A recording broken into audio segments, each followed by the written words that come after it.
สอนสีพระมหาราชครูเกษราปัญญาปรมัตติกาจารย์จากวัดดับภัยเชียงใหม่สืบสานเวลาผ่าน131 ปีนานไกลวัดพระบาทอุดมรุ่งเรืองงามตาเจ้าเนินบุญธรรมสาขาหลวงเมืองเชียงใหม่ปกครองหัวเมืองฟ้าทุ่มเทแรงกายแรงใจทุกชาติพันธุ์รวมใจรักษา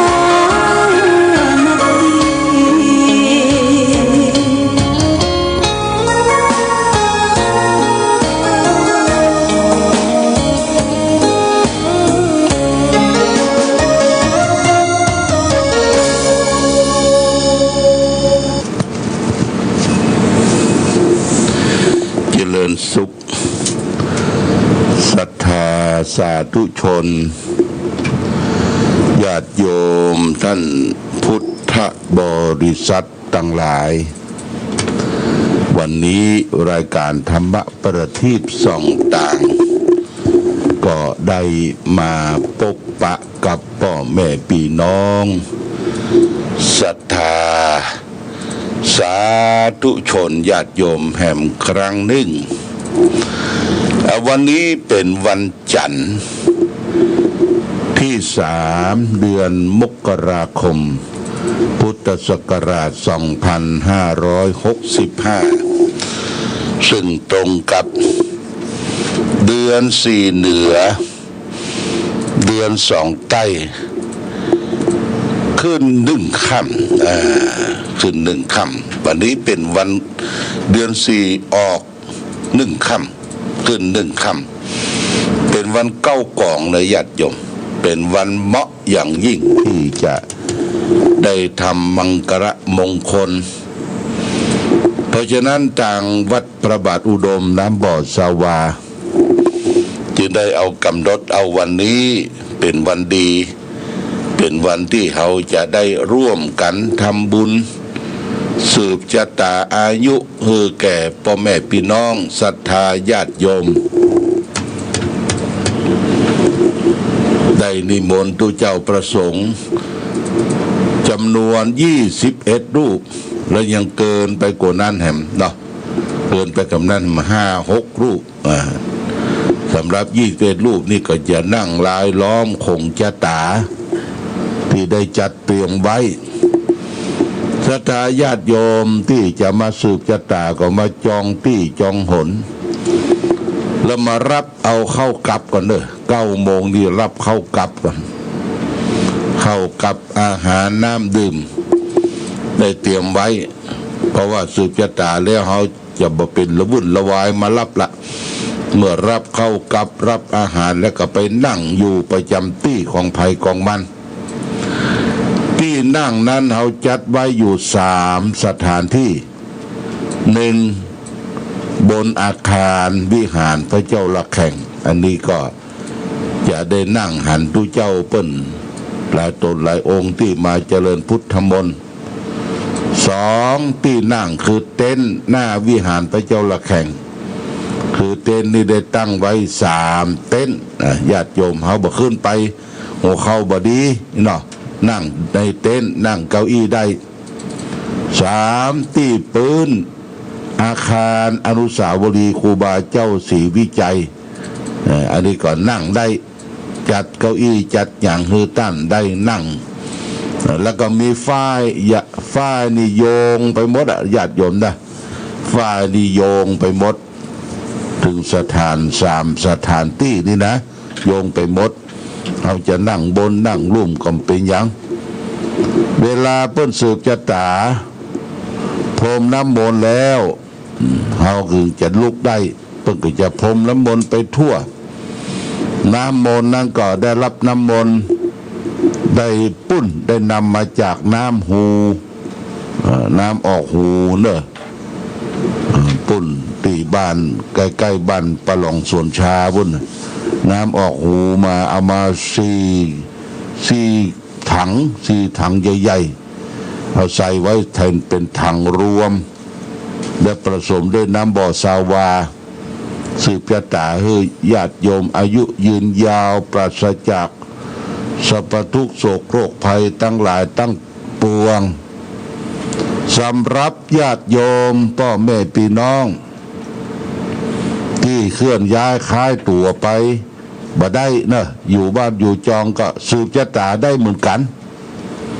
เพิ่นจะออนไลน์วิทยุเฮาจะถ่ายทอดออนไลน์ไปถึงบ้านพ่อแม่พี่น้องทุกท่านทุกคนบ่จำเป็นจะต้องออกจากบ้านใส่นั่งรถเข็นรถวิวแชร์อย่างต่างๆเนาะเอานอนสืบก็ได้นั่งสืบก็ได้นั่งเก้าอี้ก็ได้อยู่ที่บ้านเด้อญาติโยมเสียงวิทยุนี่อย่าโพสต์ไปถึงบ้านพ่อแม่พี่น้องเขาก็เอาได้ขาวๆยาวๆไปเคียงกับวิทยุแล้วก็เอามาโยงสู่ตัวเฮาแล้วก็โยงไปที่ภาชนะที่ใส่น้ำเข้ามิ้นส้มปล่อยใส่ขมิ้นส้มปล่อยแล้วก็โยงรอบบ้านรอบจองก็ได้ที่เฮาแล้วก็ไหว้สาแล้วก็อนุโมทนาที่เฮาได้ร่วมกันสืบชะตาครั้งนี้ญาติโยมขอให้มีอายุยืนยาวข้อสำคัญว่าจะไปให้มันป่วยนะป่วยเจ็บนั่นเจ็บนี่เป็นโรคนั่นโรคนี้โรคภัยไข้เจ็บเนี่ยโอ้มันนักหนาปาป้านโรคที่ประจำตัวเฮาแฮมโรคกระดูกโรคอักเสบโรคกระเพาะอาหารโรคทอมซินและโรคโอไมครอนโควิด-19 กลายพันธุ์ที่มาใหม่ที่แหมเนอะญาติโยมแต่ญาติโยมก็มาแล้วไปแล้วที่วัดพระบาทอุดมก็ต้องรักษาตัวโดยเอาเน็ตเอาอย่างปิดปากปิดจมูกไปโดยทางวัดก็มีเจลเนอะมีเจลล้างมือไว้ทุกชอกทุกมุมมาก็ล้างมือล้างเจลวัดอุณหภูมิแล้วก็นั่งห่างกันพอสมควรป้องกันโอไมครอนโควิด-19 ที่เฝ้ามาระบาดอยู่ในขณะนี้ที่ได้จัดทำสืบชะตาขึ้นปีใหม่นี่ก็เพื่อจะให้ญาติโยมพ่อแม่พี่น้องญาติมิตรท่านทั้งหลายได้อยู่สุขสบายนะได้อยู่สุขสบายอย่าได้เจ็บได้ไข้ได้ป่วยหิมากล้าขึ้นมีพละกำลังที่จะได้ช่วยกันพัฒนาบ้านพัฒนาเมืองมีพละกำลังที่จะได้สืบสานอายุของพระพุทธศาสนาญาติโยมนะแล้วก็เมื่อสืบชะตาแล้วก็ฮืนนั่งอยู่กับที่จะไปลุกไปทางใดเปิ้นจะเอาปฏิทินไปแจกสำหรับคนที่ได้ไปแล้วก็บ่ต้องเอาไปเพื่อไผญาติโยมนะเอาเพียคนหน้าคนนี้มันเป็นละวุ่นระวายนะพอเขาแจกข่าวที่แล้วกำละข่าวที่แล้วที่เขาแจกก็คือวันป้อแห่งชาตินั่นแจกไปหลายร้อยแล้วนะญาติโยมถ้าได้ไปก็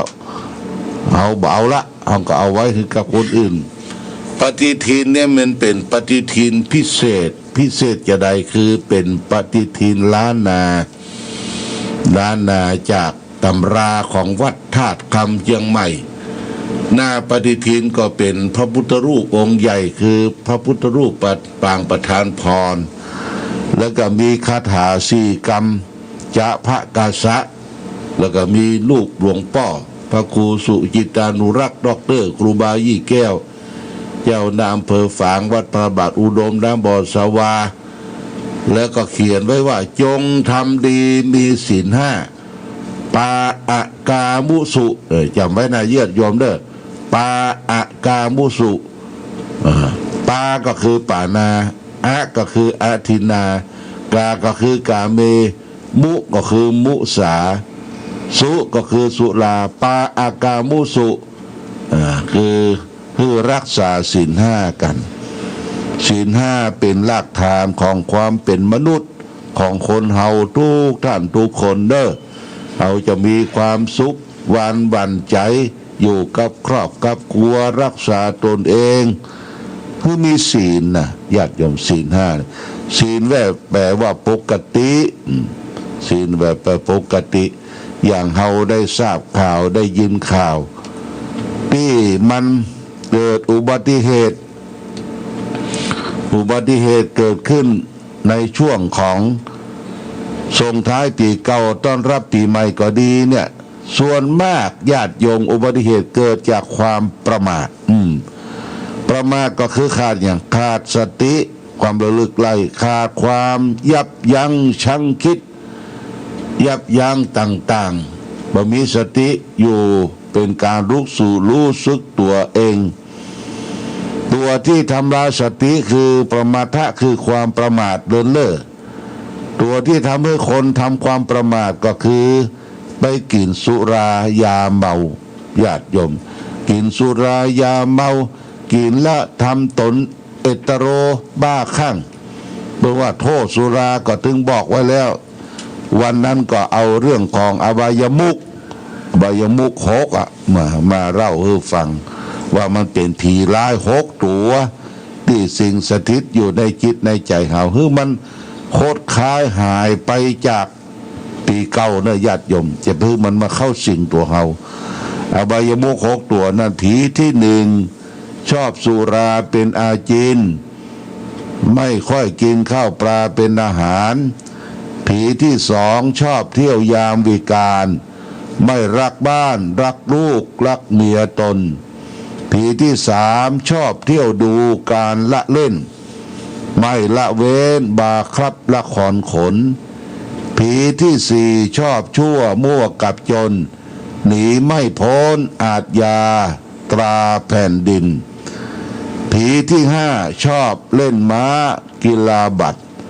สารพัดทัวโปไฮโลสิ้นผีที่6เกียจค้านการทำกินมีทั้งสิ้น6ผีอับปีในญาติโยมผีร้าย6ตัวผีสำคัญที่สุดก็คือผีสุรานี่กะเนาะโอ้คนตายไปจัดนักเนอะปีใหม่เนี่ยนะรถจนรถโผรถคว่ำรถแฉลบเฉลิมฉลองกันเอาปืนยิงกันบุบกันว่าปุตโตมนุษย์นะมนุษย์คนเฮาเนี่ยญาติโยมสัตว์ประเสริฐที่สุดก็คือมนุษย์คนเฮาเนี่ยเบียดเบียนกันแง่งใส่กันสัตว์เดรัจฉานจำพวกหมาจำพวกแมวนี่มันยังหูจักว่าปะกันนี่บ่ได้ปะกันนี่คบกันทะเลาะวิวาทกันหมาบ้านเหนือบ้านใต้แมวไปปะใส่หมาคบแมวอย่างนี้นี่สัตว์เดรัจฉานมันปกติวิสัยของจิตใจของสัตว์เดรัจฉานมันเป็นอย่างนั้นแต่คนเฮานะจิตเป็นสัตว์นะตัวเป็นคนจิตเป็นสัตว์ทะเลาะวิวาทกันบางทีครอบครัวเดียวกันยังทะเลาะวิวาทกันตัวเป็นคนใจเป็นสัตว์ใจเป็นเปรตใจเป็นมนุษย์สเปโตมนุษย์เปรตนี่โอ้ยินดีอยากได้ต้องการอย่างอยู่ตลอดเวลาเพราะฉะนั้นเราควรที่จะเป็นมนุษย์โสมนุษย์เป็นผู้มีจิตใจอันประเสริฐญาติโยมจิตใจประเสริฐนั้นจะได้ก็คือเป็นคนที่บ่โกรธง่ายบ่มีโมโหโทโสจิตใจล้ำเลิศอย่างน้อยต้องมีศีล5นี่ละนะอย่าไปเอาธรรมะอันสูงมาประพฤติปฏิบัติบางคนไปปฏิบัติธรรมวัดนั่นวัดนี้ที่นั่นที่นี่ฟังวิทยุตลอดแต่ปฏิบัติศีล5บ่ได้นี่ก็มันโมฆะนะญาติโยมโมฆะล้มเหลวเอาง่ายๆของรักษาศีล5เนี่ย1บ่ฆ่าสัตว์ตัดชีวิตบ่เบียดเบียนสัตว์เล็กสัตว์น้อยและเพื่อนมนุษย์เดียวกัน2บ่เล็กลักขโมยน้อยยิบโฉยของบุคคลอื่นนะอย่าไปโลภละโมบของคนอื่นของเปิ้นใกล้ตีนใกล้มือของเปิ้นตกเงี้ยตกหายอย่าไปถือว่าโอ้โชคดีได้รับของ ที่เปิ้นตกได้บ่ใจของเปิ้นมีเจ้าของญาติโยมต้องประกาศหาข้อที่3ข้อกาเมจะไปล่วงละเมิดในของรักของชอบใจคนอื่นเขาที่รักเมียแปลงสามีคนอื่นเปิ้นมีเจ้าของหมดละเอาไปล่วงละเมิดเลยแต่งตัวงามอีนี่จังไปหยอกไปอย่างเปิ้นสุดกรรมเกิดปึ๊ดบ่หินต่างไห้เนี่ยไปหยอกเปิ้นไปเล่นไปเลยข้อ4จะไปกล่าวมุสาวาทพูดเท็จผู้ที่เป็นสัจจะสัจจริงสัจซื่อข้อที่5จะพากันไปดื่มสุราเมลัยอันเป็นเครื่องดองของเมาอันเป็นที่ตั้งแห่งความประมาทมันหูจักตัวเก่านะมันลืมมันขาดสติหลงลืมคนดื่มสุราเนี่ยเอตโลบ้าคลั่งใครบ้าคลั่งมอมเมาทำให้คนขาดสติขาดปัญญาเพราะฉะนั้นฝากเด้อญาติโยมรักษาศีล5พอละศีล5เนี่ยเป็นศีลของมนุษย์ของคนเฮาทุกท่านทุกคน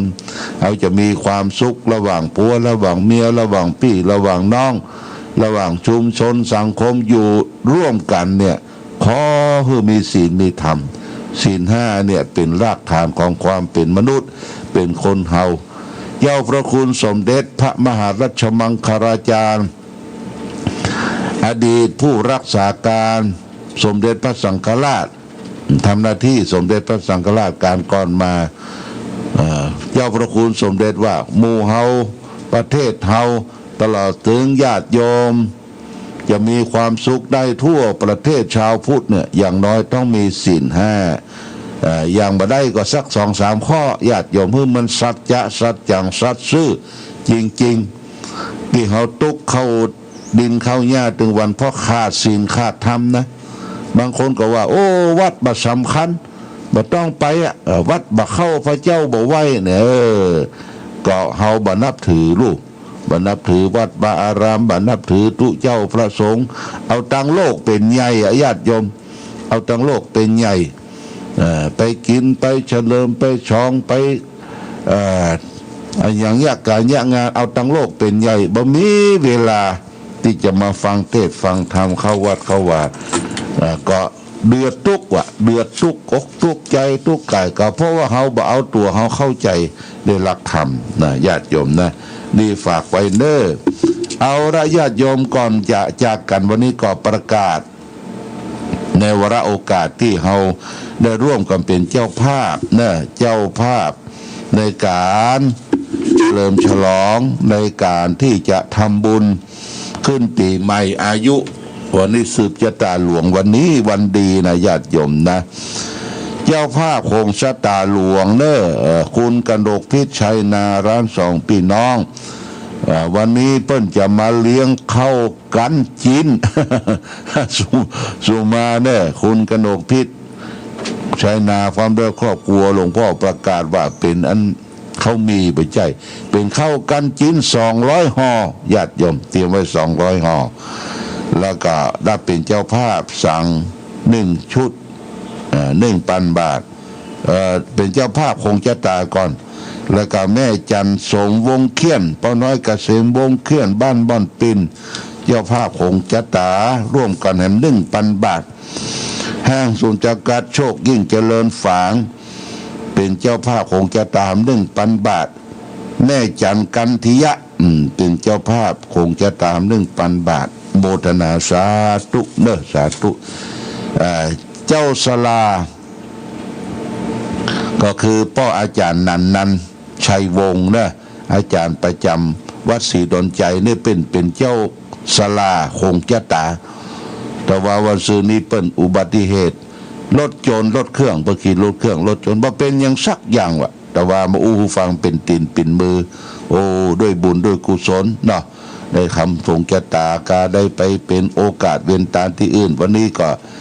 จะได้ปะพ่ออาจารย์นันโดยที่วัดพระบาทอุดมไปยังมาเป็นผู้จารร่วมด้วยกันแล้วก็เจ้าภาพการเทศการพิเศษวันนี้นะคุณแม่อัมภัยศิริมิตรกูลนะบ้านหมู่1สันทรายเปิดบริจาคสตางค์มา 2,500หลวงพ่อเอาปักยอดบดเลยปักยอดว่าแปลงต้น กันเทศไว้เรียบร้อยแล้วนะแล้วก็ถัดนั้นมาก็มีคุณวีนาพงษ์อมรพรหมห้างชนจังกัดโชคยิ่งเจริญเป็นเจ้าภาพ1 บาทพ่อหมออินทร์แม่จงดีเชื่อกันทาสันสายของน้อย1 บาทแม่ผัดอุลันบ้านแม่ศูนย์ต้นซ่า1 บาทแม่จันตาชัยวงศ์บ้านสวนดอก1 บาทแม่ขันแก้วปันหมอกบ้านหนองห้งเป็นเจ้าภาพ1 บาทแม่อัมพานกองบุญบ้านแม่ใจหมู่7บาทคุณละพีพันธ์เครือโยหลังทกสฝาง1 บาทบนนามประทูลวงเปงเจ๊แดงกิตติกุลหลังโลตัดฝาง1 บาทคุณแม่อลงกฎชัยวิชิตบ้านแม่ขา1 บาทคุณสุภกิจคุณพันมีชัยวิชิต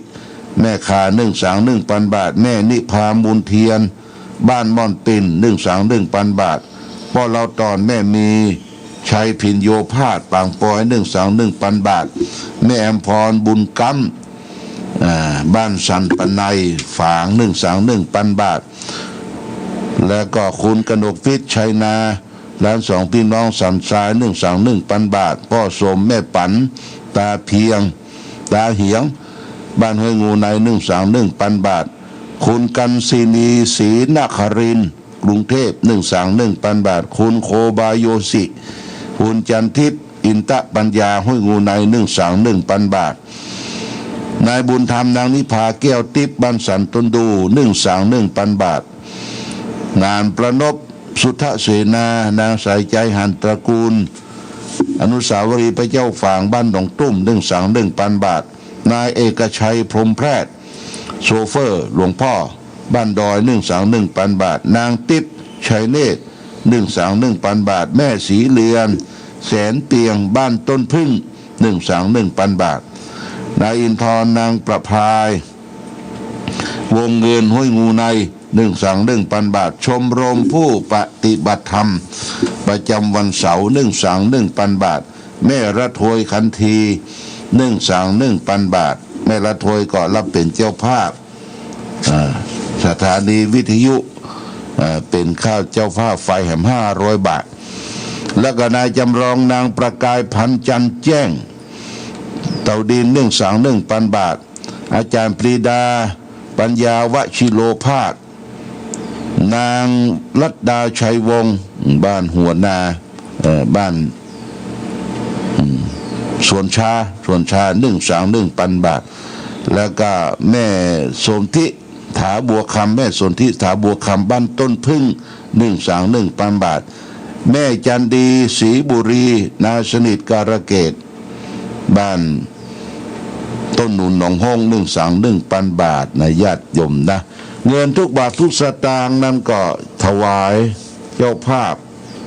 นี่ก็แจ้งให้เจ้าภาพได้รับทราบว่าได้ถวายทุกเจ้าเนอะประมาณสัก26-27 ตนทุกตนทุกองค์ในวัดพระบาทถวายหมดถึงพระถึงเดน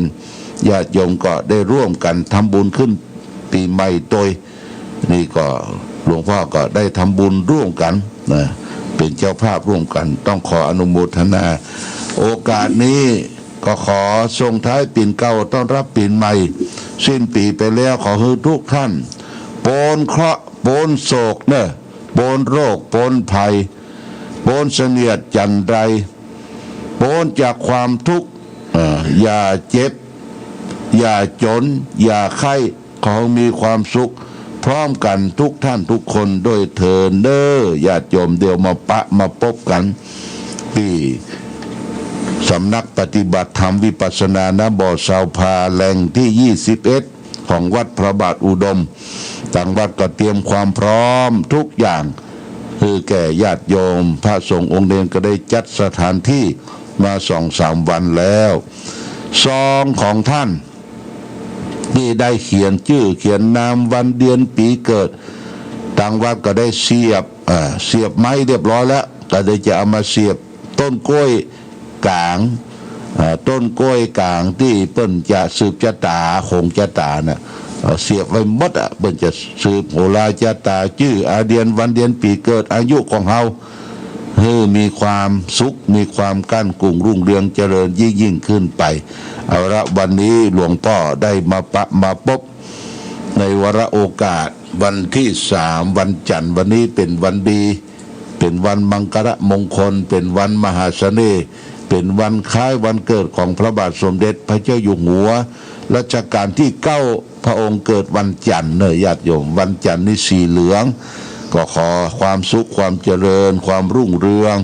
จงบังเกิดมีแก่ศรัทธาสาธุชนญาติโยมทุกท่านรายการธรรมประทีปส่องต่างก็ต้องขอลาก่อนขอผู้ฟังจงตั้งมั่นจิตหันษาด้วยธรรมะขององค์พระพุทธาได้นำพาให้เกิดความสุขสงบเย็นขอเจริญพร